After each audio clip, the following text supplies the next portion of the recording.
Hello అండి. బీరకాయతో ఇంత tasty పచ్చడి కూడా చేయొచ్చా అని ఆశ్చర్యపోయేలా ఉండే రెసిపీని ఈరోజు మీతో షేర్ చేస్తున్నాను.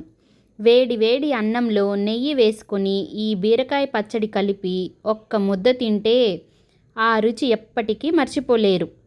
చాలా ఈజీగా అందరూ మెచ్చే ఆంధ్రా స్టైల్ బీరకాయ పచ్చడిని ఎలా తయారు చేసుకోవాలో ఇప్పుడు తెలుసుకుందాం. ప్యాన్లో ఆయిల్ వేసి వేడయ్యాక శనగపప్పు, మినప్పప్పు, జీలకర్ర వేసి వేయించాలి.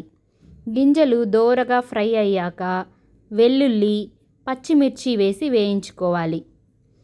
ఇప్పుడు బీరకాయ ముక్కలు కూడా వేసుకొని ఫ్రై చేసుకోవాలి. ఇలా బీరకాయ ముక్కలు కాస్త మెత్తబడ్డాక టమాటా ముక్కలు, ఉప్పు, పసుపు వేసి కలుపుతూ ఫ్రై చేసుకోవాలి.